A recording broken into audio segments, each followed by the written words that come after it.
ఇశ్రాయేలు జాతి మూర్ఖత్వంతో దేవుని మాట వినలా, అందుకే ప్రపంచ దేశాలన్నిటిలో చెల్లాచెదరైపోయారు. మనం దేవుని వాక్యాన్ని మూర్ఖత్వంతో వినకుండా నెట్టేసుకుంటే రేపు పోయి నరకంలో పడతాం. అది దేవుని బాధ. ఇశ్రాయేలు జాతిని దీనిలో మనకు ఒక పాఠంగా పెట్టి నేర్పుతూ ఉన్నాడు. ఎన్నో పాఠాలు నేర్చుకుంటాం ఇక ముందు. కనుక నేర్చుకొని వాళ్ళు చేసిన తప్పిదాలు మనం చేయకుండా జాగ్రత్త పడమనేది దేవుడు మనకు నేర్పే విషయం. అందుకే ఇర్మియాతో దేవుడు చెబుతున్నాడు, ఇర్మియా ఇప్పుడు కాదు, నేను నిన్ను ఎప్పుడో ఎన్నుకున్నాను. ఆశ్చర్యం వేస్తుంది.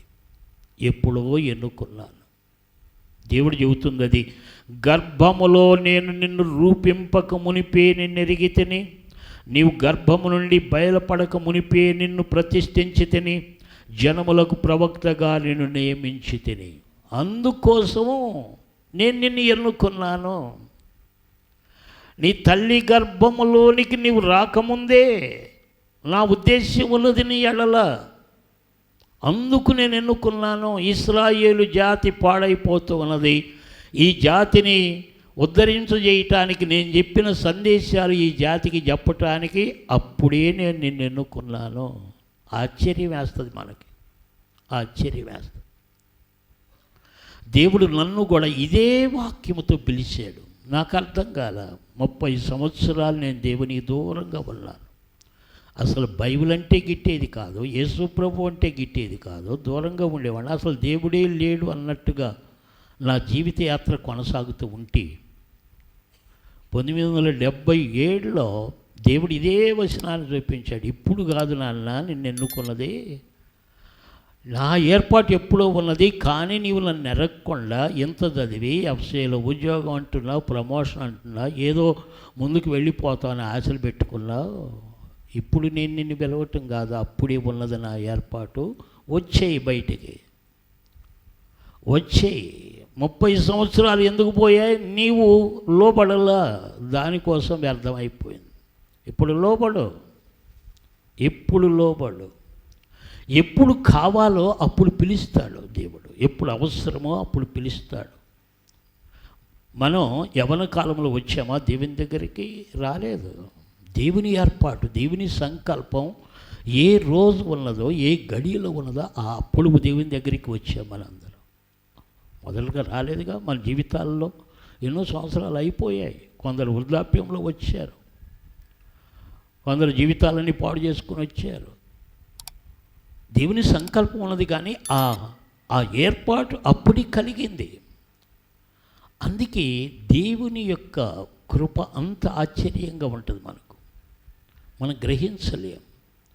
అందుకే కొరింథీ సంఘానికి ఉత్తరం రాస్తూ ఒక అద్భుతమైన మాట దేవుడు రాయించాడు. కొరింథీ సంఘానికి రాసిన మొదటి పత్రిక 2వ అధ్యాయం 9వ వచనం. ఇందును గూర్చి దేవుడు తనను ప్రేమించు వారి కొరకు ఏవి సిద్ధపరిచెనో అవి కంటికి కనపడలేదు, చెవికి వినపడలేదు, మనుష్య హృదయమునకు గోచరము కాలేదు. అవును, నాకు 30 సంవత్సరాలు అర్థం కాల, నా కంటికి కనపడలా, ఈ సత్యాన్ని నా చెవికి వినపడలేదు, నా హృదయానికి అగోచరంగా ఉంది. 30 సంవత్సరాలు వేస్ట్ అయిపోయాయి.